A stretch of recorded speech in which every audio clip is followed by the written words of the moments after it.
Hello everyone, welcome back. અને આજે આપણે જે મોસ્ટ અવેટેડ પાર્ટ છે અત્યાર સુધીનો કે કેસ સ્ટડીઝને ઇથિક્સમાં આપણે કઈ રીતે ઇન્કોર્પોરેટ કરવો, રાઈટ. સો હવે આપણને બધાને ખબર છે કે ક્લાસ 1-2નો સિલેબસ જે નવો આવ્યો એ પ્રમાણે ઇથિક્સની એક મેન્ડેટરી પાર્શન બનાવી દેવામાં આવે છે, કરેક્ટ. અને ઇથિક્સમાં જે પેપરનું પ્રપોર્શન છે એ થોડું ડિફિકલ્ટ થઈ ગયું છે. કઈ રીતે ડિફિકલ્ટ? બિકોઝ એની અંદર જે પ્રપોર્શન છે, બરાબર, પેપરની અંદર જે પ્રપોર્શન છે એ આઈ થિંક 5 ક્વેશ્ચન્સ, બરાબર, કે જે કેટલા માર્ક્સના પૂછવામાં આવશે? 5 ક્વેશ્ચન જે આપણને પૂછવામાં આવશે 10 માર્કના, જે બેઝિકલી થિયરી ક્વેશ્ચન્સ હશે. ઓકે, પણ ફરક શું છે? નાવ ધેર આર 8 કેસ સ્ટડીઝ અને દરેક કેટલાનો? દરેક ક્વેશ્ચન છે 25 માર્ક્સનો, રાઈટ. સો એસેન્શિયલી આપણી જોડે 250 માર્કનું કમ્પોઝિશન કંઈક આવું થશે, બરાબર. સો મોરલેસ આ એક ઇક્વેશન બને છે આપણી જોડે, કરેક્ટ, કે આપણી જોડે ક્વેશ્ચન છે. પહેલાં ઊંધું હતું, પહેલાં ભાગ્યે જ એકાદ કેસ સ્ટડી પૂછાતો હતો, હવે 8 કેસ સ્ટડી પૂછાય છે, બરાબર. તો આપણી જવાબદારી શું છે કે આ કેસ સ્ટડી ક્યાંથી પૂછાય છે, કેવી રીતે પૂછાય છે, એના માટે આપણે સિરીઝ ઓફ ક્વેશ્ચન્સ લઈશું. ફોર ધ ટાઈમ બિંગ અત્યારે આપણે જે ક્લાસ 3માં 2 કેસ સ્ટડી પૂછ્યા છે એનાથી સમજવાનું ચાલુ કરશું, બરાબર. આઈ હેવ મેડ શ્યોર કે મેં કેસ સ્ટડી હજી સુધી જોયા નથી, તો હું આજે તમારી સાથે કેસ સ્ટડીને ફરીથી પહેલી વાર જોઈશ, બરાબર, અને આપણે એને સમજવાનો ટ્રાય કરીશું. સ્ક્રીન અવેલેબલ છે, everyone can see it, can just confirm. દરેક વ્યક્તિ જોઈ શકે છે ને સ્ક્રીન? બરાબર, I think yes. Okay, no problem. ચલો, તો હવે આપણે કેસ સ્ટડીને સમજવાનું ચાલુ કરીએ. સી, કેસ સ્ટડી એ શું છે? બેઝિકલી કેસ સ્ટડી એ આપણને એક પરિસ્થિતિ જ આપે છે, બરાબર. કેસ સ્ટડી એ શું છે? આપણને એક પરિસ્થિતિ આપે છે અને એ પરિસ્થિતિમાં તમારું રિએક્શન ચેક કરવામાં આવે છે. કોઈ પણ કેસ સ્ટડીની અંદર તમે જુઓ ને તો નેચર ઓફ ક્વેશ્ચન્સ તમને અલગ અલગ જોવા મળશે. નેચર ઓફ ક્વેશ્ચન્સ, બરાબર. નેચર ઓફ ક્વેશ્ચન્સ જનરલી 3 કે 4 ટાઈપના હશે, બરાબર. સૌથી પહેલી વસ્તુ જે કોઈ પણ કેસ સ્ટડીમાં જોવા મળે છે એ છે કે જેમાં ફાઇન્ડ કરવાનું હોય છે ઇથિકલ ડાયલેમા, બરાબર. ઇથિકલ ડાયલેમા એટલે એસેન્શિયલી આમાં આપણે શું ચેક કરવાનું છે કે નૈતિક દુવિધા, બરાબર. નૈતિક દુવિધા શું છે? એટલે જુઓ, એક તો હોય દુવિધા એટલે આવે કન્ફ્યુઝન. એટલે ફોર એક્ઝામ્પલ આપણે ઋતિક રોશનનું પિક્ચર જોયું બધાએ, ઓલું એક ફેમસ સોંગ છે, ઇધર ચલા મેં ઉધર ચલા, જાને કહા મેં ફિસલ ગયા, right. So if that kind of situation જો આપણે વાત કરીએ તો એને કહેવાય ઇથિકલ ડાયલેમા, બરાબર. આ એક રોડ છે, ઇધર ચલા યા ઉધર ચલા, બરાબર. એટલે ઇથિકલ ડાયલેમા શું છે? જ્યારે કોઈ બે ઇથિકલ કે મોરલ ક્વેશ્ચન, હું થિયરી નથી સમજાવતો, હું ખાલી અને ખાલી પ્રેક્ટિકલ પોઈન્ટ ઓફ વ્યૂથી જેટલું જરૂરી છે એ સમજાવું છું. સૌથી પહેલો ડેફિનેટલી પૂછાતો ક્વેશ્ચન છે કે ઇથિકલ ડાયલેમા શું? અને આપેલા કેસ સ્ટડીમાં ઇથિકલ ડાયલેમાને તમે આઈડેન્ટિફાય કરો. જો તમને ક્વેશ્ચનમાંથી ઇથિકલ ડાયલેમા ઓળખતા જ નહીં આવડે તો તમે આઈડેન્ટિફાય કઈ રીતે કરશો, રાઈટ. સો પહેલો question, first nature of question is always what is ethical dilemma? નૈતિક દુવિધા. હવે નૈતિક દુવિધા સાચા અને ખોટા વચ્ચે ના હોય. નૈતિક દુવિધા ક્યારેય સાચી અને ખોટી વાત વચ્ચે ના હોય. દુવિધા ક્યાં હોય? બે સાચી વસ્તુ વચ્ચે અથવા તો એક ખોટી અને બીજી ખોટી વસ્તુ વચ્ચે. એટલે બે સાચા ડિસિઝન છે અથવા તો બે ખોટા ડિસિઝન છે અને તમારે એમાંથી એક કરવું પડે એમ જ છે. આ પરિસ્થિતિમાં તમે શું નિર્ણય લેશો? અથવા તો બે વસ્તુ છે, ફોર એક્ઝામ્પલ તમારી જોડે લિમિટેડ ફંડ્સ છે, બરાબર. તમારી જોડે રૂપિયા કેવા છે? લિમિટેડ છે, અને એમાંથી તમારે શું કરવાનું છે? લોકોની મદદ કરવાની છે, રાઈટ. હવે તમે મદદ કોને કરશો? એક જણને મદદ કરશો, બીજો રહી જશે, બીજાને મદદ કરશો, પહેલો રહી જશે. So in these kind of situations પહેલાં તો ઇથિકલ ડાયલેમા ઊભી થાય. તો સૌથી પહેલો સવાલ તમને શું પૂછવામાં આવે કોઈ પણ કેસ સ્ટડીમાં?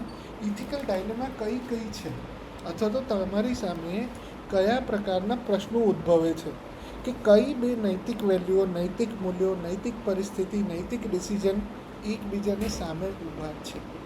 ઠીક છે. સો પહેલો ડિસિઝન ક્લિયર, કે નૈતિક દુવિધા કઈ. ઓકે, ચલો let us look at the other side, other nature of questions. બીજો ક્વેશ્ચન શું પૂછવામાં આવે છે આપણને? જો પહેલો ક્વેશ્ચન મેં તમને કહી દીધું, બરાબર, કે શું પૂછે? આપણને પૂછે કે નૈતિક દુવિધા કઈ છે. બીજું, હવે એમ પૂછશે પાર્ટીઝ ઇન્વોલ્વ. પાર્ટીઝ ઇન્વોલ્વ એટલે કોણ કોણ ઇન્વોલ્વડ છે, રાઈટ, કોને કોને આ ડિસિઝનની અસર થશે. પહેલો ક્વેશ્ચન આપણને બધાને ખબર પડી ગઈ. હમણાં આપણે બે કેસ સ્ટડીને સોલ્વ કરીને જાતે સમજીશું. આ રહ્યા બે case study, right. So don't worry, આપણે કશું સ્કીપ કરવાના નથી. આપણે થિયરી એઝ વેલ એઝ પ્રેક્ટિસને જોડે કરીશું. આપણે સાથે સમજવાનો ટ્રાય કરીશું અને એને ટ્રાય કરીને રિઝોલ્વ કરવાનો ટ્રાય કરીશું. કઈ કઈ પાર્ટીઝ ઇન્વોલ્વ છે, એટલે કોઈ પણ જ્યારે કોઈ પરિસ્થિતિ આપવામાં આવે ને, તો કોને કોને અસર થાય છે. કિસકે દિલ में चुभी सुई और किसकी आवाज़ आई हुई हुई हुई. ઠીક છે ને. સો એસેન્શિયલી કોણ કોણ એમાં ઇન્વોલ્વડ છે, કોણ કોણ આની અંદર ઇન્વોલ્વડ છે. જે લોકો ઇન્વોલ્વડ છે એને આપણે કહીશું પાર્ટીઝ ઇન્વોલ્વ, રાઈટ. ઘણીવાર કેવું હશે, કરતા કે જે કામ કરી રહ્યો છે એ વ્યક્તિ એક ઇન્વોલ્વ પાર્ટી બને. બીજું છે કે જેના ઉપર પ્રક્રિયા થવાની અથવા તો જેને એ કામના આઉટકમની અસર થવાની, એ બીજી પાર્ટી બનશે. ત્રીજું કે એક તો ગવર્મેન્ટ પાર્ટી બને હંમેશા, ગમે ત્યારે. એક સોસાયટી પાર્ટી બને, એક બ્રોડ સ્ટેક હોલ્ડર્સ પાર્ટી બને અને એક હ્યુમન કાઇન્ડના પાર્ટી બને. મોરલેસ તમે જુઓ તો ઘણી બધી પાર્ટીઓ તમને ઇન્વોલ્વ જોવા મળશે, રાઈટ. એક્ઝેક્ટલી કેસ સ્પેસિફિક તમે પરિસ્થિતિ જોશો ત્યારે તમને બધું આઈડિયા આવશે. ઠીક છે. So second question, is it clear? જોડે જોડે એકાદ બે મેસેજ કરતા રહેજો, so that I can come to know કે યસ બધું બરાબર જઈ રહ્યું છે. ઠીક છે. Is it okay? સો બે ક્વેશ્ચન્સ આપણે જોયા, બે નેચરના ક્વેશ્ચન્સ આપણને, અને તમને 2-5 કેસ સ્ટડી કરશો ને એટલે છઠ્ઠા કેસ સ્ટડીથી તો તમે માસ્ટર થઈ જશો. અને what will do more is તમને હું યુપીએસસીના કેસ સ્ટડી કરાવડાવીશ. એવું નહીં કે ખાલી આપણે જીપીએસસીના સોલ્વ કરશું, આપણે યુપીએસસીના પણ કેસ સ્ટડી સોલ્વ કરશું, કે જેથી આપણી અંદર એ સમજ કેળવાઈ જાય અને આપણે કોઈ પણ પ્રકારની પરિસ્થિતિને હેન્ડલ કરી શકીએ. ઓકે. સો થર્ડ ક્વેશ્ચન કેવો હોય છે કે ભાઈ આમાં પોસિબલ આઉટકમ્સ કયા. થર્ડ ક્વેશ્ચન શું પૂછવામાં આવે? Possible outcomes. હવે આ પૂછવામાં આવે. જો પહેલું પૂછ્યું કે પહેલાં ઇથિકલ ડાયલેમાં કઈ કઈ છે આપેલા કેસમાં. સેકન્ડ પૂછશે કે આમાં કઈ કઈ પાર્ટીઓ ઇન્વોલ્વ છે. થર્ડ પૂછશે તમને કે આની અંદર પોસિબલ આઉટકમ્સ કયા તમને જોવા મળશે. બરાબર. પોસિબલ આઉટકમ કેવા હોય એટલે તમારી જોડે કયા કયા નિર્ણય તમે લઈ શકો. પોસિબલ આઉટકમ્સ અથવા તો possible decision, better word will be possible decisions આપણને પૂછે છે એ લોકો. બરાબર, કે આમાં તમે કયા કયા ડિસિઝન્સ લઈ શકો, કયા કયા આઉટકમ તમારા હિસાબે પોસિબલ છે, રાઈટ. સો થર્ડ ક્વેશ્ચન, આમાં કયા કયા તમને પરિસ્થિતિના ઉકેલો દેખાય છે. આમાં પણ મારા હિસાબે હમણાં તમને જ્યારે કેસ સ્ટડી કહીશ ત્યારે એક એક્સ્ટ્રીમ રાઈટ હોય, એક્સ્ટ્રીમ પોઝિટિવ, મતલબ કે જેમાં તમને એવું લાગે કે આ તો ભગવાનનો અવતાર છે, આ તો દેવદૂત છે, અને બીજું એક એવું આઉટકમ હોય કે હા આ તો શેતાન પોતે જ ઉતરી આવે છે, રાઈટ. એક એક્સ્ટ્રીમ પોઝિટિવ, એક હોય એક્સ્ટ્રીમ નેગેટિવ અને એક હોય મધ્યમ માર્ગ, અને તમારે જનરલી ત્રણેય રસ્તા બતાવવાના છે, રાઈટ. અને ચોથા કેસમાં આપણે શું કરશું, ચોથો ક્વેશ્ચન શું હશે, એમાંથી તમે કયું ડિસિઝન લેશો અને કેમ. Getting this? So fourth question will be always what is your choice, what will you choose or do. બરાબર. અને બીજું જનરલી હોય why this Kolaveri sort of things. Okay. So કોઈ પણ કેસ સ્ટડી જનરલી આ 4 પરિસ્થિતિની બહાર મોટે ભાગે જતા નથી, કરેક્ટ. તમને હું હમણાં સમજાવીશ, આપણે કેસ સ્ટડીઝ જોઈશું અને હજી આપણા કેસ સ્ટડીમાં જોવા નથી, પણ ઘણા કેસ સ્ટડીમાં આપણે સારા જવાબ આપતા શીખી લઈશું. ઓકે. ચાલો, તો હવે આપણે આગળ જઈએ. What will you choose to do and why. Correct. બરાબર. તો આપણે 4 પ્રકારના પર ક્વેશ્ચન્સને તમે જોઈશું અને આપણે સમજીએ શું છે. ચલો સ્ટાર્ટ કરીએ. કેસ સ્ટડી આપણે સ્ટાર્ટ કરી રહ્યા છીએ. ચલો તમારી સામે સ્ક્રીન પર બધાને ક્વેશ્ચન દેખાય છે. સો ઓલ રેડી? ઓકે. શ્રીમાન ક ઉર્જાવાન, પરિશ્રમી અને બુદ્ધિશાળી એવા અનુસ્નાતક થયેલા યુવા છે. ઇન શોર્ટ, હાર્ડવર્કિંગ ગ્રેજ્યુએટ છે, એનર્જેટિક છે, ગ્રેજ્યુએટ છે, ઇન્ટેલિજન્ટ છે. તે યુનિવર્સિટીના એથ્લેટિક્સ સ્પર્ધાઓમાં ચેમ્પિયન રહી ચૂક્યા છે. મતલબ કે એથ્લેટિક્સમાં સારો છે, બોડી પાવરફુલ છે. ડિબેટ અને સંગીત, નાટ્ય જેવી સાંસ્કૃતિક પ્રવૃત્તિઓમાં પણ રસ ધરાવે છે. ઓકે, એટલે એનામાં બધી ડિબેટ, મ્યુઝિક, માય ગોડ, જોરદાર. એટલે ટૂંકમાં આપણા હિન્દી પિક્ચરનો હીરો લાગે છે એઝ ઓફ નાઉ.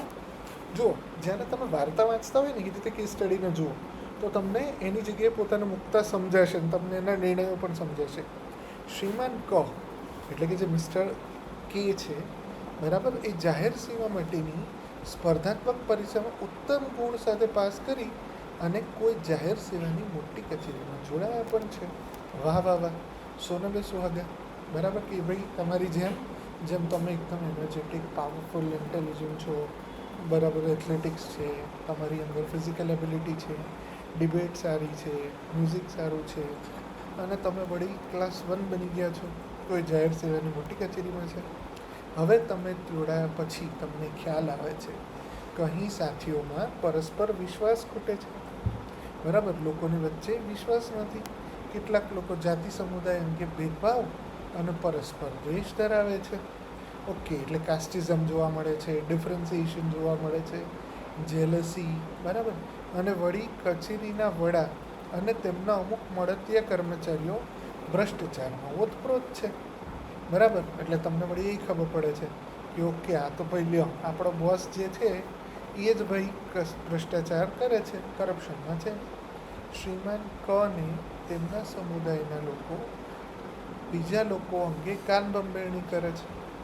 એટલે કે હવે આપણા જે ભાઈ મિસ્ટર હીરો હતા ક, બરાબર, એને બીજા લોકો આવે છે અને એમના સમુદાયના, એટલે ભાઈ મારી કાસ્ટના કે મારા ધર્મના કોઈ બી સમુદાય એટલે જનરલી કાસ્ટ કે એમને લગતા રિલેટેડ લોકો આવીને કાનબંબેરણી કરે છે અને એમના અમુક મિત્ર સાથે માત્ર તે અલગ સંબંધના કે અલગ સમુદાયમાં હોવાને કારણે સંબંધો કાપી નાખવા દબાણ કરે છે.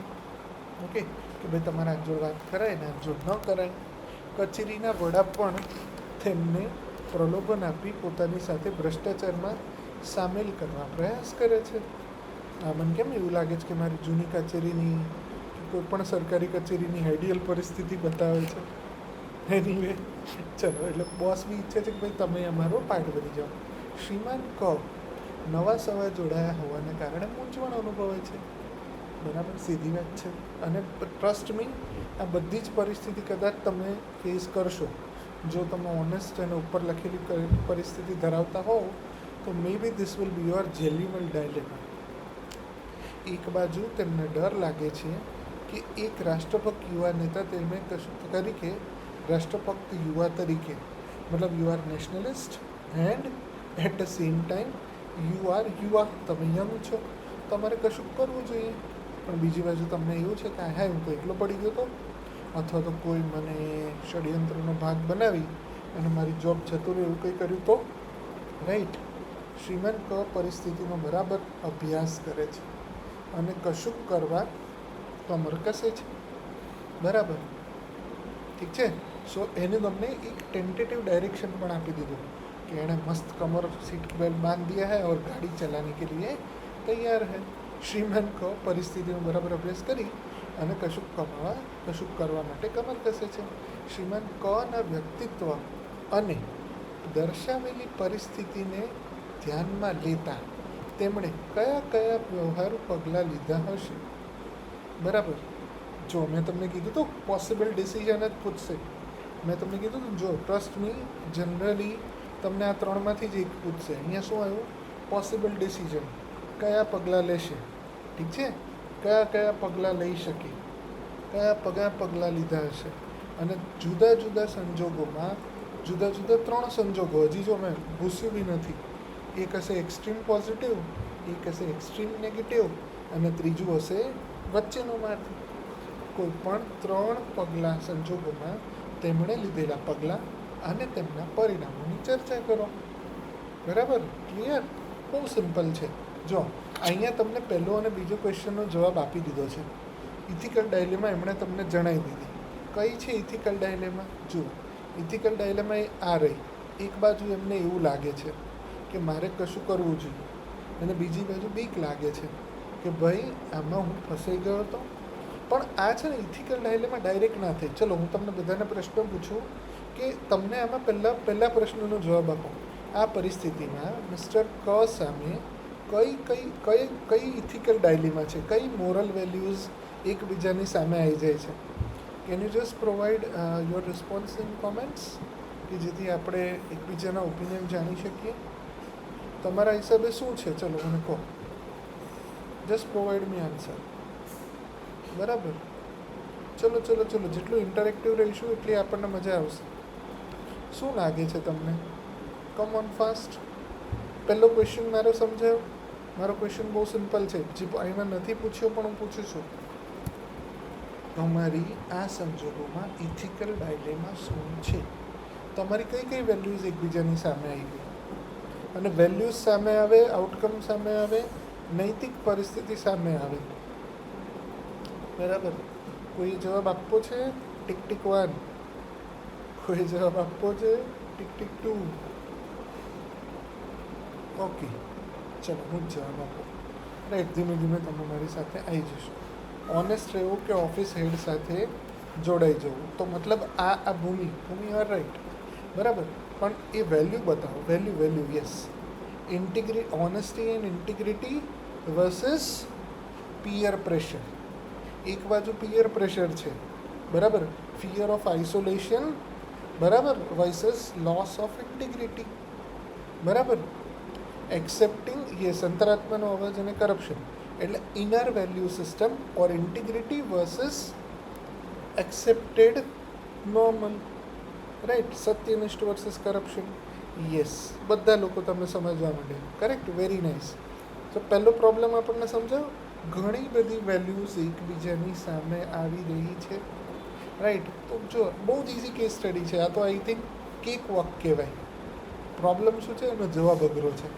હવે તમે જુઓ, તમે કઈ પરિસ્થિતિના 3 પોસિબલ નિર્ણયો તમે કહો. રાઈટ? જો આપણે બધું લખ્યું એમાંથી જ આવશે. પોસિબલ ડિસિઝન કયા? એક, ચલો આપણે સિંઘમ બનીએ. બરાબર? મેં બાજીરાવ સિંઘમ, એટલે સિંઘમ બની જાય તો એને શું કરશે? મને નોકરી ગુમાવવાનો ડર નથી, જે થાય તોડી લે. બરાબર? નોકરી ગુમાવવાનો ડર ભાડમાં ગયો. ભ્રષ્ટ વ્યક્તિ યુવા છું એટલે હું બધું ગુમાવવાને છોડીને પણ એક દિવસમાં દુનિયા બદલવાનો પ્રયાસ કરીશ. પછી બધા મારો દાવ મારી દેશે. અને એટલે કયા વ્યવહારુ પગલાં? પહેલો તો પગલું લીધું કે એક્સ્ટ્રીમ થઈ ગયા એમ એકદમ. નહીં ચલેગી, એસી ચીઝે નહીં ચલેગી. અને બહુ સિંઘમ બેડા કરી બેઠા. સિંઘમ હંમેશા પિક્ચરમાં સારો લાગે, યાદ રાખજો. બરાબર? ઠીક છે? સિંઘમ ક્યાં લાગે? પિક્ચરમાં સારું લાગે, રિયાલિટીમાં નહીં. સો પોસિબલી જો તમે આ ઓપ્શન સિલેક્ટ કરો છો તો હું આ 2 ક્વેશ્ચનને જોડે લેતો જાઉં છું કે જેથી possible decisions and what will you choose why. એટલે હું છે ને જ્યારે દરેક પોસિબલ ડિસિઝન કહું ત્યારે એનું શોર્ટમાં આઉટકમની પરિસ્થિતિ બી સમજાવી દઈશ કે જો હું એવું ડિસિઝન લઉં છું કે મને કંઈ ફેર નથી પડતો અને હું એક્સ્ટ્રીમ ડિસિઝન લઈ અને બોસની સામે પડી જાઉં છું. બરાબર? જે લોકો મને સમુદાયના નામે આમાં ભેગું થવું કે પેલામાં ભેગું થવું એ કરવા આવ્યા તો એની પણ સામે પડી જાઉં છું અને બધાને કહું છું કે હે તમે બધા ખોટા છો, આવું બધું ના કરાય. બોસને જઈને ભાષણ આપું છું, હે બોસ હું તારી વિરુદ્ધ કમ્પ્લેન કરી દઈશ, વિસલ બ્લોઈંગ કરી નાખીશ, કે કંઈક એક્સ્ટ્રીમ કામ કરો છો. Do you honestly think this will work? જેટલા લોકોએ જોબ કે એવું કંઈ કર્યું છે એ લોકો મને કહી શકે એવું કોઈ ડેરિંગ કરાય? બરાબર? તો ધીસ ઇઝ વન ઓલ્ટરનેટિવ. બરાબર? ચલો હવે બીજી વસ્તુ. કરેક્ટ? ચલો બધા જાગે છે, વેરી ગુડ. બીજી પરિસ્થિતિ. બીજી બાજુ તમને શું બીક છે? ના હું તો બધા જોડે ભેગો થઈ જઈશ. એટલે કે બીજું એક્સ્ટ્રીમ સ્ટેપ. બીજું એક્સ્ટ્રીમ સ્ટેપ શું હોઈ શકે? બીજું એક્સ્ટ્રીમ ઓપોઝિટ સ્ટેપ શું હોઈ શકે? Extreme negative. એ તેલ પીવા ગયું કરપ્શન ને તેલ પીવા ગયું દેશભક્તિ અને બધું. હું એકલો પડી ગયો તો હાય એટલે હું બધાની જોડે જોઈન થઈ જઈશ. મારા સમુદાયવાળા આવીને મને એવું કહેતા હોય બરાબર, તો નાના હું કંઈ સાચી વાત છે, ફલાણા ભરે ને મારી કાન ભંભેરણી કરે તો મારા સમુદાયના લોકોના ફેવરમાં જતો રહીશ. ભ્રષ્ટાચારના સપોર્ટનું બોસે મને કીધું જ છે, તો બોસના ચાપલા બનવામાં કંઈ નુકસાન નથી. હું બોસ જોડે જોડે જઈશ, સિસ્ટમનો ભાગ બની જઈશ અને એ જલસા. બરાબર. અને રૂલ ઓફ લો તેલ પીવા ગયો ઠીક છે હવે. બરાબર. This is the second condition. જે સેકન્ડ એક્સ્ટ્રીમ પોઝિશનની વાત કરીએ ને, એક્સ્ટ્રીમ નેગેટિવ, જે તમને સાંભળ્યા પછી લાગે કે આવું બી ન જ કરાય અને આવું બી ન જ કરાય. ચાલો આના આઉટકમ શું આપે? બહુ સિમ્પલ છે. જ્યારે બીજાને તમે આઉટકમની વાત કરો તો શું તમને જોવા મળે? પહેલાં તો તમારી ઇન્ટિગ્રિટીને લીધે તમે પોતે ડિસ્ટ્રોય થઈ જાઓ, તમને પોતાની જોડે રહેવું ન ગમે, તમારી મોરલ વેલ્યુ તમને ડંખે, તમે કહેવાતા માટે તો લોકો જોડે ભેગા થાઓ પણ તમે પોતાની નજરમાં ઉતરી જાઓ. રાઈટ, તમે ખોટી કરી રહ્યા છો એટલે તમને હંમેશા ફિયર થાય, બીક થાય, ડિપ્રેશન, અને eventually you might end up being psychologically disturb, physically broken, mentally broken, અને તમારી જે પણ સારી એબિલિટી છે એ બધી એબિલિટી લૂઝ થવાનો ચાન્સ રહે. તમે પોતાની સામે ન જોઈ શકો, સિસ્ટમ જોડે તમે ખોટું કર્યું, તમે લોકો જોડે ખોટું કર્યું, સરકારી સેવકોથી તમારી લોકો પ્રત્યેની જવાબદારીથી ભાગ્યા. બરાબર. એટલે તમે ના તો લોકો જોડે હોવા છતાં પણ ત્યાં નહીં જઈ શકો. કરેક્ટ. અને તમને એવું બી થશે કે તમે તમારી એબિલિટી, તમારી એનર્જી, તમારી બધી જ વસ્તુઓને તમે ખોટી જગ્યાએ લઈ ગયા.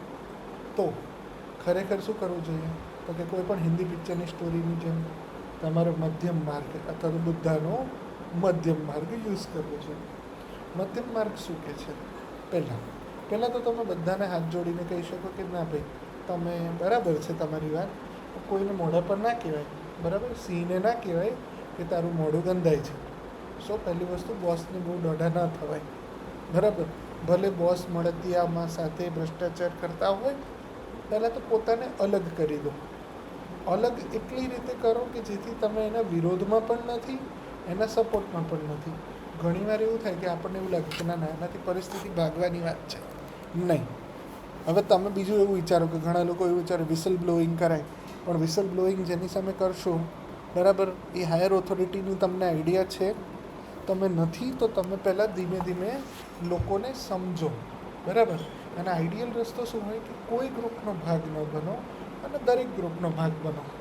બોસના બધા કર્મચારીઓનું જે ભલે કરપ્શન કરે છે, એ લોકો બી અમુક સાચી વસ્તુ બી કરવા હશે, એમના સાચા કામમાં ભ્રષ્ટાચાર કર્યા વગર એમને મદદ કરો. થઈ શકે. ફોર એક્ઝામ્પલ, તમારા બોસ છે અને અમુક મળતિયાઓ છે, ભ્રષ્ટાચારમાં કામ કરે છે, પણ કામમાં કંઈક તો કાયદા પ્રમાણે થતું હશે ને. જ્યાં જ્યાં તમને કાયદા પ્રમાણેનું કામ હોય ત્યાં તમે એમને મદદ કરો. કરપ્શન કરવાની કોઈ જરૂર નથી. અને તમે જ્યારે તમને કોઈ આપતા આવે કંઈ બી, તમે સ્પષ્ટ રીતે કીધું ભાઈ મને આનાથી ફેર પડતો નથી. રાઈટ. હું આ બધું એના માટે નથી કરતો. બી યોર સેલ્ફ. એટલે એટલીસ્ટ એ લોકો તમારી અગેન્સ્ટમાં નહીં જાય. બીજી વસ્તુ, તમારા સમુદાયના લોકો તમને એમ કહે છે કે ભાઈ બાકીના અમુક મિત્રો સાથે ભાઈ તમારા સંબંધો બરાબર નથી. તમે માનશો, મેં પોતે આ પરિસ્થિતિ અનુભવેલી છે. બરાબર. જે કદાચ મને થોડું સારી રીતે ઓળખે છે એને ખબર છે, but almost this condition I have faced earlier. So બીજું તમે શું કરી શકો? તમે એમને પણ કહો કે ના ભાઈ સાચી વાત છે, હું તમારી વાતને ધ્યાને લઈશ, પણ તમારે કોઈની સાથે સંબંધ કાપી શકવાનો નથી. એ જ સાથે સાથે તમારે તમારા સમુદાયના લોકોથી પણ દૂર નથી થવાનું. કારણ કે તમારી ફરજ છે કે તમે એમને પણ બતાવો કે જે અમુક વ્યક્તિ જે અલગ સમુદાયના હોવાને કારણે બીજા બધા લોકો એની જોડે ભેદભાવ કરે છે, એ વ્યક્તિ ખરેખર સારો છે. અનલેસ એન્ડ અન્ટિલ તમે લોકોની સામે પ્રૂવ કરશો ત્યાં સુધી કંઈ થશે નહીં થાય. બરાબર. તો તમે શું કરશો? જો તમે કોઈની સામે બહુ હીરોગીરી કરવા જશો, મેં તમને કીધું એમ સિંઘમ બેડા કર્યા, તો લોકો તમને ફસાવવા માટે હજાર રસ્તાઓ કરી શકે. અને ટ્રસ્ટ મી, એકવાર સરકારી કર્મચારી બન્યા પછી even if you do nothing, even then you will be in trouble. હજાર એવા રસ્તાઓ હશે, હજાર એટલા કામ હશે કે જેમાં કંઈક ને કંઈકમાં તમારાથી જાણી જોઈને નહીં, પણ ભૂલથી કોઈ ભૂલ થઈ ગઈ હશે, અનઇન્ટેન્શનલ મિસ્ટેક હશે, પણ જ્યારે તમારી અંદર સિંઘમનો આત્મા ઘૂસી ગયો તો તમને ફસાવવા માટે લોકો હવે ભેગા થઈ જશે. જ્યારે લોકો ભેગા થઈ ગયા એટલે તમારી હાલત ખરાબ થવાના ચાન્સીસ વધારે છે. પણ એનો મતલબ એ બી નથી કે એમના ડરથી તમે ખોટા કામ કરવા માંડો. So what is an ideal way? ભાઈ હું બંને વસ્તુ સાચવીશ, મારી ઇન્ટિગ્રિટી સાચવીશ, લોકોની જોડે બધા લોકો જોડે સારી રીતે રહીશ, કરપ્શન કર્યા વગર કામ કરીશ, લોકોને મારા બિહેવિયરથી મારી પરિસ્થિતિથી અને ધીમે ધીમે સમજણ દ્વારા એક સાચા રસ્તે લાવવાનો પ્રયાસ કરીશ. આવે તો ઠીક, નહીં આવે તો ધીમે ધીમે જ્યારે મને ખબર પડશે તો હું બીજા જે સારા રસ્તાઓ છે, સાચા રસ્તાઓ છે, એનાથી આ પરિસ્થિતિને એનોનિમસ રહીને અથવા તો અન્ય કોઈ રીતે જો ઉજાગર થઈ શકવાની સંભાવના જણાય પણ એ અત્યારે હું કહી શકું નહીં, તો હું અત્યારે શું કરીશ, સિસ્ટમમાં મિક્સ થવાને બદલે સિસ્ટમમાં અલગ રહી અને સાચાઈ અને ઓનેસ્ટીની પડખે ઊભો રહીને સરકારી સેવાઓ પૂરી રીતે કરીશ. બરાબર? તમે જાહેર સેવાની કોઈ મોટી કચેરીમાં જોડાયા છો, બરાબર, તો તમે ઘણી બધી લોકોની મદદ કરી શકો. મેં પોતે જોયું છે કે ઘણીવાર જ્યારે તમે સાચી રીતે લોકોની મદદ કરો ને તો લોકોને ઘણીવાર પોઝિટિવ શોક અનુભવાય કે આવી રીતે કોઈ કામ કરે, આવી રીતે બી ક્યારેય કંઈ થાય. Right? Those who know me might agree. બરાબર? તો ઘણી બધી રીતે તમે આ પરિસ્થિતિનો જવાબ આપી શકો. Correct? So case study was easy. બરાબર છે ને? મજા આવી? બીજો કરવો છે અત્યારે?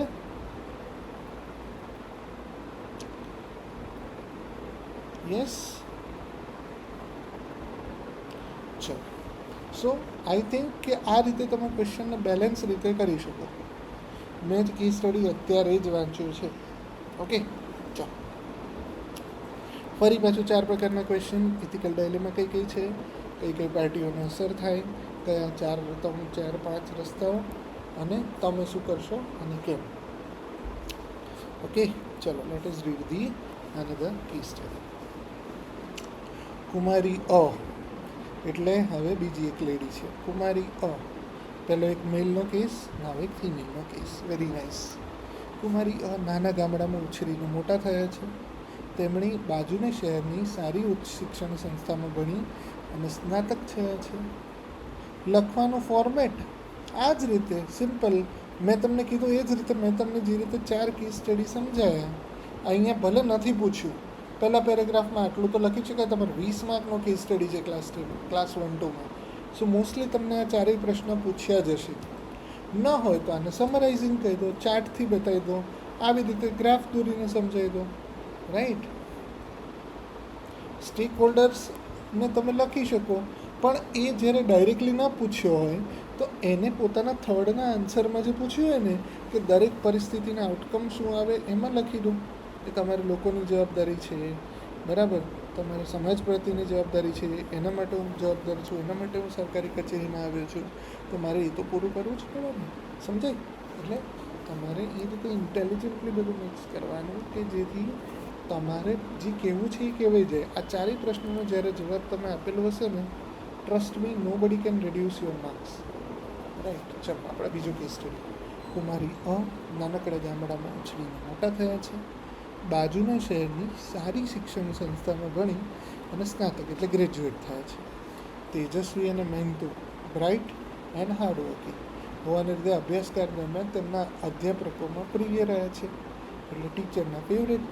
બાળપણથી સાહસી સ્વભાવ અને કસાયેલા સ્વભાવને લીધે NCC જેવી સ્પર્ધાઓમાં પ્રવૃત્તિઓમાં રસ લીધો છે અને મેદાની રમતોમાં પણ અવ્વલ નીવડ્યા છે. મતલબ કે body fit, mind fit, NCC sports એક્ટિવિટીમાં કુમારી અ આગળ છે. અભ્યાસ બાદ કુમારી અ સ્પર્ધાત્મક પરીક્ષા પાસ કરી સરકારી વિભાગમાં જોડાય છે, જેમાં ફિલ્ડ વર્કની બહુલતા, એટલે વારંવાર ફિલ્ડ વર્કમાં જવું પડે છે અને વારંવાર આકસ્મિક તપાસણીઓ કરવાની થાય છે. એટલે ઓલ ઓફ અ સડન ગમે ત્યાં ફિલ્ડ વર્કમાં GST જોવું હાલે, ફિલ્ડ વર્કમાં જવું પડે, ગમે ત્યાં ચેક કરવું પડે, અથવા તો ઘણીવાર અસામાજિક તત્વો સામે પણ સંઘર્ષ કરવો પડે. મેં બી પોલીસ ચલાવ. તેમને લીધે આ વિભાગમાં સામાન્ય પોલીસની જ વાત છે જો ઇનડાયરેક્ટલી, તેને લીધે આ વિભાગમાં સામાન્ય રીતે પુરુષો જોડાતા હોવાને લીધે બહુ જૂથ સંખ્યામાં મહિલાઓ કામ કરે છે. કચેરીના મોટા ભાગના પુરુષ કર્મચારીઓ રૂઢિવાદી છે, તેઓ પોતાની સાથે આકસ્મિક તપાસણીઓમાં, એટલે કે ઓલ ઓફ અ સડન ક્યાંક જવાનું આવે તો એ ટાઈમે મહિલાઓ આવે એ પસંદ નથી. કુમારી અને બીજી 2-3 મહિલા સાથીઓ ટેબલમાં કરે એવો આગ્રહ રાખે છે. બીજી બાજુ 3-4 યુવા પુરુષ સાથીઓ અને કચેરીના વડા પ્રગતિક અને ઉદાર મનોમન, એટલે પ્રોગ્રેસિવ અને પોઝિટિવ માઇન્ડસેટ ધરાવે છે, લિબરલ માઇન્ડસેટના છે. એ સંજોગોમાં કુમારી સંજોગો બદલવા નિશ્ચય કરે છે. થોડા સમય પછી સહુના આશ્ચર્ય વચ્ચે કુમારી પોતાના મિશનમાં સફળ થાય છે. રાઈટ. અને રૂઢિવાદી સાથીઓ સહિત બધાની વચ્ચે સ્વીકૃતિ અને આદર પ્રાપ્ત કરે છે. કચેરીના વડા અને કુમારી એ શું કર્યું હશે? વ્યવહારુ પગલાં દર્શાવી, ઘટનાઓ દર્શાવી, સંભવિત પરિણામોની ચર્ચા કરો. યસ, કોનો કેસ હોઈ શકે? I don't know. ગુંજન સક્સેનાનું મને ધ્યાન નથી, પણ લેટ અસ થિંક આઈડિયલી. અહીંયા જો પિક્ચરનો એન્ડ આપી દીધો છે, શું કર્યું હોઈ શકે? બરાબર. એટલે અહીંયા જો હવે ફરી પછીનું ઇથિકલ ડાયલેમા છે. હા, શું છે ઇથિકલ ડાયલેમા? પૂછી નથી, પણ આપણે દરેક કેસમાં વિચારીશું. કે આ 10 માર્કનું પૂછાયેલો કેસ સ્ટડી છે, એટલે અડધો જવાબ તમને આપી દીધો છે. 20 માર્કના ક્વેશ્ચનમાં લગભગ બધું તમને પૂછશે, બરાબર, અને ત્યાં તમારી ખરી કસોટી થશે. ચલો, તો શું હોઈ શકે ઇથિકલ ડાયલેમા? પહેલાં તો કે ભાઈ એક્સેપ્ટન્સ. જો ઇથિકલ ડાયલેમામાં નેગેટિવ વસ્તુ ઓછી કહેવાની, બી પોઝિટિવ વેલ્યુ બતાવવાની, અથવા તો એકદમ નેગેટિવ હોય તો બી એને વેલ્યુ તરીકે બતાવવાની. accepting the traditions and victim, be part of victim બની જાઓ, જો બરાબર એક્સેપ્ટ કરો. અને બીજું એની સામે શું આવે? Versus equality. Very nice. પેટ્રિયાર્કીની પણ વાત છે, ઇક્વાલિટીની વાત છે, બરાબર, પ્રોગ્રેસિવ માઇન્ડસેટની વાત છે. કરેક્ટ. સો અહીંયા આપણે એક છે, આ કેસ સ્ટડી રિલેટિવલી બહુ ઇઝી છે. ઘણીવાર હું તમને આગળ જતાં એવા કેસ સ્ટડી આપીશ ને, એટલે તમને ખબર પડશે કે બાપરે, આમાં તો જવાબ શું નાખો. રાઈટ. તો અહીંયા એ વસ્તુ ઇઝી છે. ચલો, સેકન્ડ, સ્ટેક હોલ્ડર્સ કોણ હોઈ શકે? બધા જ. એ વ્યક્તિ, સોસાયટી, ઓફિસ વર્કર્સ, પ્રોગ્રેસિવ માઇન્ડસેટવાળા લોકો, નેગેટિવ માઇન્ડસેટવાળા લોકો. યસ, એફિશિયન્સી બેસિસ ઇનએક્ટિવિટી કહી શકાય, બરાબર. ઇનએક્ટિવિટી કઈ રીતે? પણ એક્સેપ્ટિંગ રિયાલિટી વર્સેસ રિવોલ્યુશનરીઝ, બરાબર, કે તમે ચેન્જ કરવાનું નક્કી કરો, બરાબર. Dynamism, resistance to change versus change, progressive mindset versus rigidity. Patriarchy word આવે, ખાસ ધ્યાન રાખજો. ચલો, હવે શું કર્યું હોઈ શકે? પહેલાં તો કયા રસ્તાઓ હોય? નેગેટિવ રસ્તો. તો પછી નેગેટિવ રસ્તાની ચર્ચા કરવાની જરૂરી છે નથી. કેમ? કે અહીંયા તો એમણે કહી દીધું કે થોડા ટાઈમ પછી અચાનક જે પોતાના મિશનમાં સફળ થઈ ગયા છે. તો આને એક વાક્યમાં તમે લખી શકો કે ભાઈ કુમારી છે, એમણે પરિસ્થિતિનો હાર માની અને પોતાની આઈડેન્ટિટી, પોતાનું સ્વમાન અને પોતાને મળેલી તકોને ગુમાવવાને બદલે તેની સામે બાથ ભીડવાનું નક્કી કર્યું, બરાબર, અથવા તો તેને પરિવર્તન નક્કી કર્યું. તેમણે પરિસ્થિતિનો સામનો કરવાનું નક્કી કર્યું. તો તમે નેગેટિવ આઉટકમ તો હતું જ, એને પણ લખી દીધું, અને જોડે જોડે હવે એમણે શું કરવું પડે એ ડાયરેક્શન પણ બતાવી દીધી. કરેક્ટ. શું ઘણીવાર તમારે આવી રીતે લખવાનું, સ્માર્ટલી તમારે જે કહેવું છે ને તો કહી તો દેવાનું છે, બરાબર ને? ચલો, હવે કહીએ કુમારી શું પગલાં લીધા હશે? વ્યવહારુ પગલાં અને ઘટનાઓ દર્શાવો. ચલો, પહેલી વસ્તુ કયું કરેલું હોઈ શકે? જો હવે અહીંયા જવાબ ત્યાં જોઈએ. પહેલું કે ભાઈ ફિલ્ડ વર્કની બહુલતા છે, આકસ્મિક તપાસણીઓ, એટલે ઓલ ઓફ અ સડન બહાર જવાનું થાય છે. પહેલું શું આવે? પહેલાં અહીંયા છે ને મસ્ક્યુલાનિટી વર્સસ ફેમિનાનિટીના એક તફાવત તમને ખબર હોવી જોઈએ. મસ્ક્યુલાનિટી વર્સસ ફેમિનિટી. મસ્ક્યુલાનિટી વર્સસ ફેમિનિટીમાં શું હોય? એ ઘણીવાર જ્યારે મેલ માઇન્ડસેટ છે ને એ કેવું હોય, બિગ ઇઝ બ્યુટિફુલમાં જાય. Male mindset versus feminine, masculine mindset versus feminine mindset. આ બે બહુ અલગ છે. જે એક બુક છે men are from Mars, women are from Venus. Actually book બહુ મસ્ત છે અને એની અંદર મેલ અને ફિમેલ વચ્ચેના ડિફરન્સીસ એ કેમ છે, કેમ એમની વચ્ચે બિહેવિયરલ, સાયકોલોજીકલ અને ઘણા બધા તફાવતો છે ને એના રીઝન્સ અને એના એડવાન્ટેજની પણ ચર્ચા કરાઈ છે. Essentially male is believing in big is beautiful, બરાબર. મોટી મોટી વસ્તુઓની વાત કરે, મોર ઓર લેસ ફાઇટ, બરાબર, રેઝિસ્ટન્સ, રિસ્પેક્ટ, પાવર, એ બધી વસ્તુ જોડે મસ્ક્યુલાનિટી કે મેલ. મસ્ક્યુલાનિટી ઇઝ નોટ મેલ. પુરુષ અને પૌરુષતા એ અલગ વસ્તુ છે. મસ્ક્યુલાનિટી ને પુરુષ જોડે કોઈ લેવા દેવા નથી. આ એવું બી હોય કે કોઈ છોકરીમાં મસ્ક્યુલાનિટીનું બિહેવિયર હોઈ શકે, ટોમ્બોય ટાઈપ જેને કહીએ, અને કોઈ મેલ પણ ફેમિનાઇન વસ્તુઓ ધરાવતો, લાગણીઓ ધરાવતો હોઈ શકે, રાઈટ. ફેમિનાઇનમાં શું જોવા મળે?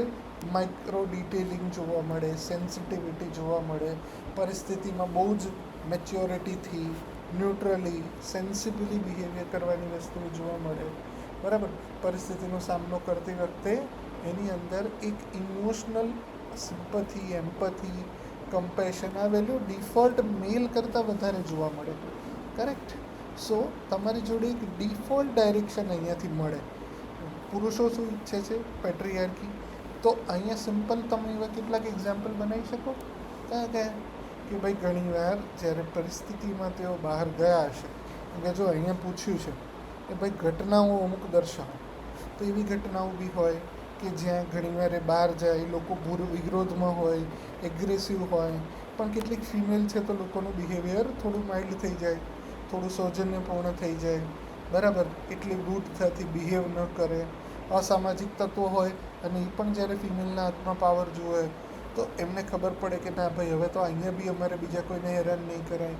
પ્લસ એ એટલે ટૂંકમાં એ એક રીતે ફેમિનાનિટીથી વિચિત્ર પરિસ્થિતિ હેન્ડલ કરી શકે.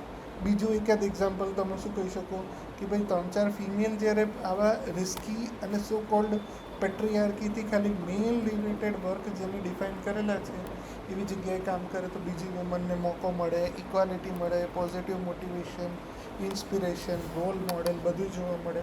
ત્રીજી વસ્તુ કે જ્યારે એ લોકોમાં મેં તમને કીધું એમ કે જ્યારે ખાલી કચેરીના વડાનો સપોર્ટ છે, મતલબ કે બોસ આ તમારી જોડે છે, તો તમે શું કરી શકો? તમે અલગ અલગ રીતે લોકોને અવેર કરો, બરાબર. અને તમે તમારા કર્મચારી જે પુરુષ માનસિકતા ધરાવે છે એને સામે લડવાને બદલે either you can still be positive, humble, willing with them, and at the same time એમને જે ખોટા છે તો એમને પોઝિટિવલી સ્માઇલ સાથે જણાવી શકો કે નહીં સાહેબ, મેડમ, આપ આ બાબતમાં ખોટા છો અને અમને પણ મોકો છે, અમને એકવાર સાથે લઈ તો જાઓ, આપણે સાથે કામ કરશું, બરાબર. શું મોરલેસ શું થઈ શકે કે જ્યારે તમે પોઝિટિવિટીથી સારી રીતે કામ કરો તો લોકોનો માઇન્ડસેટ બદલાય. આઈડિયલી કેવું હોય ખબર છે તમને? બ્લેક સ્વાનનું ખબર હશે. બ્લેક સ્વાન. હવે સ્વાન એટલે હંસ. હંસ કેવો હોય? જનરલી હંસને કેવું માનવામાં આવે? હંસ હંમેશા સફેદ હોય, હજારો લાખો વર્ષોથી એવું માનવામાં આવતું. પણ એક જ વાર જ્યારે બ્લેક કલરનો હંસ મળી આવ્યો ને, આ હંસ છે, માની લેજો, ભલે બતક લાગે પણ એની ડોક છે ને લાંબી છે ને થાકીને બેઠો છે, એટલે આ હંસ છે. ઓકે, એનીવે જ્યારે એવો એક માત્ર ખાલી બ્લેક હંસ મળી આવ્યો ને એટલે હજારો વર્ષો જૂની માન્યતા કડડડભૂસ થઈ ગઈ. સેમ રીતે જ્યારે ઘણી એવી ડિફિકલ્ટ પરિસ્થિતિમાં વુમન પોતાની એબિલિટીથી, પોતાની સમજણ સાથે વુમન ઓનલી ટીમ મોકલી શકાય અને એ ટીમ જ્યારે ડિફિકલ્ટ પરિસ્થિતિને હેન્ડલ કરીને આવશે તો શું થશે? લોકોના મગજની અંદર એક પોઝિટિવિટી આવશે. એ લોકો સોસાયટીમાં બીજા બધાને અવેર કરશે. વુમન જ્યારે રક્ષા કરતી હોય ત્યારે ઘણા બધા લોકોને સેફટી, સિક્યોરિટી ફીલ થાય. જો આમાં ક્યાંય પોલીસની વાત નથી કરી એટલે તમારે ડાયરેક્ટ પોલીસ પર પણ નથી જવાનું, રાઈટ. સરકારી વિભાગ, ફિલ્ડવર્કને બહુલતા, ઇવન જીએસટી માટે પણ આવું કહી શકાય, ઠીક છે. સો મોરલેસ આપણે શું કહી શકીએ કે હા ભાઈ, ઓવરઓલ જ્યારે એ લોકો આવી જ વસ્તુઓ લેશે અને બધાને જોડે રાખીને ચાલવાનું ટ્રાય કરશે, બરાબર. બોસ જ્યારે ફર્મલી એમને પગલામાં સ્ટેપમાં ઊભો રહેશે, રિસ્કી ડિસિઝનમાં એ લોકો જ્યારે વેલફેરના કામ પૂરા કરીને આવશે, સો એક ઓવરઓલ પોઝિટિવ માઇન્ડસેટ ઊભો તો થશે જ, કરેક્ટ. અને એના સંભવિત પરિણામોથી મેં તમને કીધું, સંભવિત પરિણામોમાં બધાને થતા ફાયદાની ચર્ચા કરો, એટલે લોકો સેફ અનુભવશે, સોશિયલ એલિમેન્ટ્સને પણ ભાન પડશે કે વુમન ઇક્વલ છે, વુમન એમ્પાવરમેન્ટ થશે, સોશિયલ રિફોર્મ આવશે, સોશિયલ ચેન્જ આવશે, ઓફિસ કલ્ચરલ ચેન્જ થશે, સેન્સિટિવિટી આવશે, મસ્ક્યુલાનિટી અને ફેમિનિટીની બેયના બેનિફિટ લોકોને મળશે, વેલફેર સારી રીતે થશે, રાઈટ. અને એક વેલફેર સ્ટેટની આપણી જે કલ્પના છે એને આપણે સારી રીતે પૂરી કરી શકીશું, ઠીક છે. તો આ બધી વાતો કરો, થઈ શકે. એગ્રી વિથ મી, બરાબર ને? બસ, તો આ થઈ ગયું આપણું case study, right. Case study એ શું છે? એક વાર્તા છે. કેસ સ્ટડી એક વાર્તા છે. વાર્તામાં તમે જેટલા ઇન્વોલ્વ થઈને પોઝિટિવ રહીને સમજશો એટલું તમે સારી વાત કરી શકશો, ઠીક છે. સો આઈ હોપ કે તમને આ ઇથિક્સના નાનકડા સેશનમાં થિયરી અને પ્રેક્ટિકલ બંને આપણે આજે ડિસ્કસ કરી લીધા. 2 કેસ સ્ટડી આજે ડિસ્કસ કર્યા અને થોડી ઘણી થિયરી જોઈ. હવે ધીમે ધીમે કેવું કરશું, જ્યારે આપણે સક્સેસફુલ કેસ સ્ટડીઝ લઈશું ત્યારે એને રિલેટેડ જે પણ ઇથિક્સના કોન્સેપ્ટ આવશે, બરાબર, એ કોન્સેપ્ટની પણ આપણે સમજતા જઈશું. એટલે આપણે કેસ સ્ટડી થ્રુ આખી થિયરી અને ઇથિક્સની વેલ્યુઝને સમજીશું. એવું હશે તો ઇથિક્સની એકાદ બુક પણ હું અહીંયા જોડે રાખીશ, એ કોન્સેપ્ટ પણ સમજી લઈશું, એ કેસ સ્ટડી પણ સમજી લઈશું અને એના આઉટકમ પર બી ચર્ચા કરીશું. ઓકે. સો આઈ હોપ કે તમને આ સેશનમાં મજા આવી હશે. સો આપણે આપણું રેકોર્ડેડ સેશન એટલે સુધી રાખીએ. Hopefully you would like and learn something from this session. Keep learning, keep enjoy. Bye bye, take care.